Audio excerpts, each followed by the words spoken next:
6장의 말씀입니다.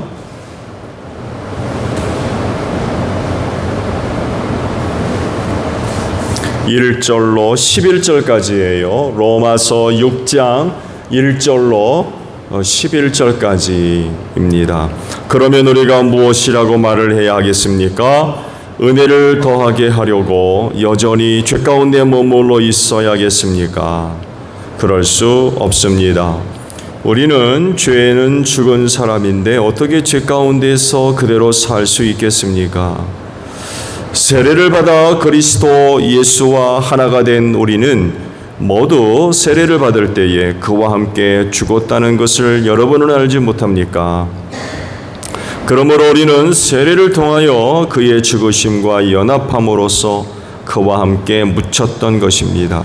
그것은 그리스도께서 아버지의 영광으로 말미암아 죽은 사람들 가운데서 살아나신 것과 같이 우리도 또한 새 생명 안에서 살아가기 위함입니다. 우리가 그의 죽으심과 같은 죽음을 죽어서 그와 연합하는 사람이 되었으면 우리는 부활에 있어서도 또한 그와 연합하는 사람이 될 것입니다. 우리의 옛사람이 그리스도와 함께 십자가에 달려 죽은 것은 죄의 몸을 멸하여서 우리가 다시는 죄의 노예가 되지 않게 하려는 것임을 우리는 압니다. 죽은 사람은 이미 죄의 세력에서 해방되었습니다. 우리가 그리스도와 함께 죽었으면 그와 함께 우리도 또한 살아날 것임을 믿습니다. 우리가 알기로 그리스도께서는 죽은 사람들 가운데서 살아나셔서 다시는 죽지 않으시며 다시는 죽음이 그를 지배하지 못합니다. 그리스도께서 죽으신 죽음은 죄에 대하여서 단번에 죽으신 것이요 그분이 사시는 삶은 하나님을 위하여 사시는 것입니다. 이와 같이 여러분도 죄에 대해서는 죽은 사람이요 하나님을 위해서는 그리스도 예수 안에서 살고 있는 사람이라는 것을 알아야 합니다. 아멘. 오늘 아침엔 방금 보신 11절 말씀으로 함께 은혜를 나눕니다. 다시 보면 이와 같이 여러분도 죄에 대해서는 죽은 사람이요 하나님을 위해서는 그리스도 예수 안에서 살고 있는 사람이라는 것을 알아야 합니다. 이 말씀과도 같이 아시기를 바랍니다. 그리스도인이 되었다는 것은 하나님의 은혜와 사랑을 받은 사람들로 이야기할 수 있을 것 같아요. 단순하게 예수 믿고 교회 다니는 그런 사람만이 아니라 그 이상의 비밀과 신비를 또 갖고 있는 사람들이 우리 그리스도인이라고 할 수 있죠. 물론 그리스도인을 이야기할 때에 그들에게 베풀어 주신 하나님의 은혜와 사랑이 비밀이며 신비인 것에 대해서 어떤 사람들이 그렇게 쉽게 동의하고 이해할 수 있는 내용들은 아니에요. 사실은 그건 하나님께 속해 있는 것들이기 때문에 정말 믿음이 있고 또 하나님의 영의 그런 이끄심과 도움을 받지 않고서는 하나님께 속해 있는 곧 그리스도인들에게 베풀어 주시는 하나님의 은혜와 사랑에 대해서 그거를 믿고 이해하는 일들은 거의 불가능한 것 같아요. 그러면 그리스도인 됨을 우리가 이야기할 때에 어떤 비밀과 신비가 있는 걸까요? 여러 가지가 있겠습니다만 오늘 주신 말씀 속에서 일부의 몇 가지를 우리가 발견할 수가 있습니다. 그리스도인이 어떤 사람인가를 이제 설명을 하고 계신 말씀들인데 오늘 주신 말씀을 통해 보게 되면 두 가지를 말씀을 하세요. 하나는 죄에 대해서는 죽은 자요.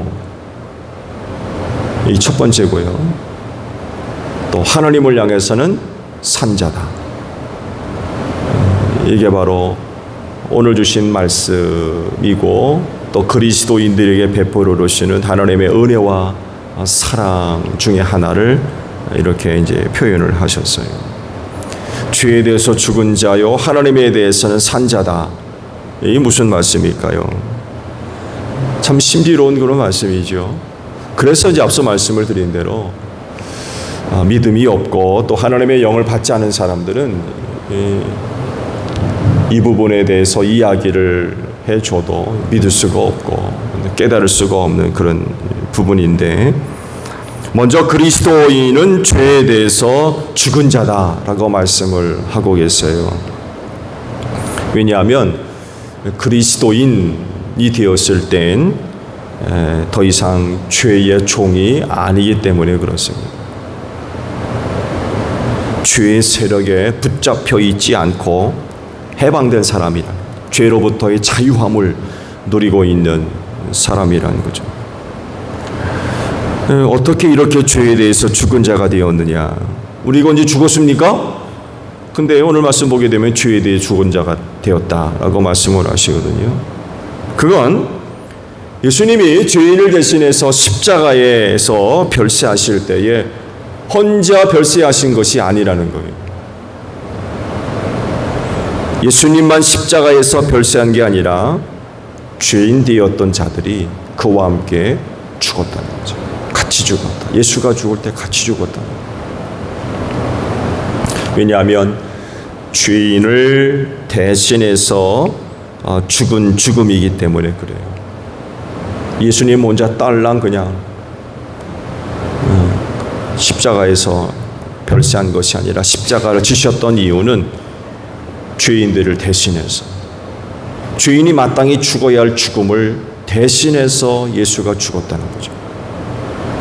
그래서 그분이 죽을 때 모든 죄인들이 함께 십자가에서 죽었다라는 그런 그 사실입니다. 그래서 그리스도인이 죄에 대해 죽은 자다라고 말씀하시는 것입니다. 이렇게 죄에 대해서 죽은 사람이 됨으로써 더 이상 죄가 주인 노릇 못하게 만든 거죠. 죄 때문에 죽어야 하는데 예수님이 대신 죽으셨고 그때 같이 죽은 것이 되었기 때문에 더 이상 죄에 매여 있지 않다는 거예요. 그때 같이 죽었기 때문에. 이것을 확증하는 것이 세례다라고 말씀을 하고 있죠. 오늘 보신 말씀 3절을 보게 되면 이 세례의 영적인 그런 그 의미를 이제 설명을 하시는데, 보면 세례를 받아 그리스도 예수와 하나가 된 우리는 모두 세례를 받을 때에 그와 함께 죽었다는 것을 여러분은 알지 못합니까? 라고 말씀을 하고 계세요. 이 말씀과도 같이 세례를 받았다는 것은 곧 예수와 연합한 자가 되었다는 이야기고, 결국 그분이 십자가에서 죽을 때 같이 죽었다.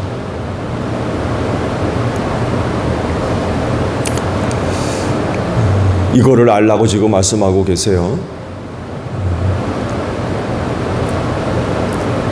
그래서 예수의 십자가는 예수님만 혼자 달려 계신 게 아니라 거기 나도 함께 달려 있다는 것을 알아야 될 것 같아요. 그래서 종종 예수의 그 십자가가 하나님의 사랑이라고 이제 말씀을 하고 있고, 그래서 하나님의 사랑을 확인하기 위해서 늘 그 십자가를 바라봐야 된다라고 하는데, 이런 의미에 있어서 십자가를 바라보는 것도 중요하지만 우리가 또 함께 바라봐야 될 것은 거기 나도 달려 있다는 것. 내가 죄인됨으로 인하여서 거기 예수와 함께 달려 있다는 것. 이것도 함께 볼 수 있는 그런 거 믿음의 눈들이 필요한 것 같아요. 근데 그리스도인은 죽기만 했습니까? 그렇지 않다고 그러지요. 살 것이라고 합니다. 왜냐하면 예수님과 함께 죽었으면 그와 함께 살 것이기 때문이라고 성경이 말씀을 하고 있죠. 그러니까 예수님의 부활도요, 예수님만 혼자 딸랑 살아난 것이 아니라 그와 함께 죽었던 자들이 같이 사는 거예요.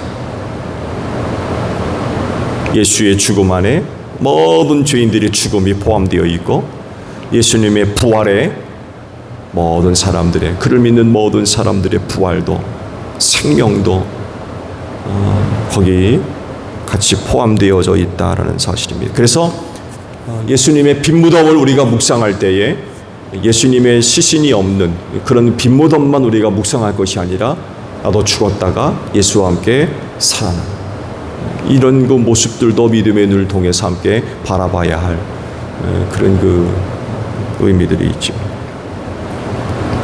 이 두 가지 사실들에 대해서 이렇게 말씀을 하세요. 예수님의 죽으심은 죄에 대해서 죽으신 것이라고 말씀을 하시고, 다시 사는 삶은 하나님을 위하여 사는 삶이다 라고 말씀을 하고 계세요. 그러므로 그리스도인도 이렇게 돼야 된다는 거죠. 그분이 죄에 대해서 죽고 하나님을 위해 산 자가 되었다면 그를 믿는 그리스도인도 이렇게 돼야 된다 라고 지금 말씀을 하고 있습니다. 그리고 또한 그렇게 됐다고 지금 말씀을 하고 있으며 그거를 알아야 된다라고 로마 교회 신도들에게 지금 말씀을 하고 계세요. 앞서 말씀을 드린 대로 우리 그리스도인은 예수님을 통해서 하나님으로부터 놀라운 그런 그 은혜와 사랑을 받은 사람들입니다. 그 내용이 이제 오늘 그 말씀드려요. 즉 예수님과 함께 죽어 죄로부터 자유한 자들이 됐다는 것. 그리고 예수님과 함께 살아서 하나님을 위하여 산 자가 됐다라고 말씀을 하고 있습니다. 오늘 여러분들이 이렇게 된 줄로 믿습니다. 죄에 대해 죽은 자가 됐다. 그래서 더 이상 죄의 종로로 타지 않는, 죄에 매여 있지 않는 그런 그 사람들이 됐다고 하는 거죠. 그리고 더 중요한 부분은 이제 우리가 사는 건 하나님을 위하여 산 자가 됐다. 자, 이렇게 말씀하신다고 하면 오늘 하루도 하나님을 위해 사는 여러분들이 되시기를 바랍니다. 그분이 사실 때 우리도 함께 산 자가 될 것입니다. 이런 은혜를 힘입고 오늘 우리가 하루를 시작한다고 그러면 또 우리는 하루를 어떻게 살아야 되겠느냐라고 할 때 하나님을 위하여 산 자가 된 것 같이 오늘 우리도 그렇게 하나님을 위하여 산 그런 그 삶의 모습들이 있어져야 될 것 같아요. 오늘 하루도 이렇게 이른 아침 아버지 앞에 오셔서 기도하시면서 하루를 이제 시작하시는데 오늘도 감당되어지는 모든 일들 하나님의 영광을 위해서 또 잘 감당하시고 또 주 안에서 승리하는 여러분들이 되시기를 바랍니다. 주기도만 하겠습니다. 하늘에 계신 우리 아버지, 아버지의 이름을 거룩하게 하시며 아버지의 나라가 오게 하시며 아버지의 뜻이 하늘에서와 같이 땅에서도 이루어지게 하소서. 오늘 우리에게 일용할 양식을 주시고 우리가 우리에게 잘못한 사람을 용서하여 준 것 같이 우리 죄를 용서하여 주시고 우리를 시험에 빠지지 않게 하시고 악에서 구하소서. 나라와 권능과 영광이 영원히 아버지의 것입니다. 아멘. 기도하겠습니다.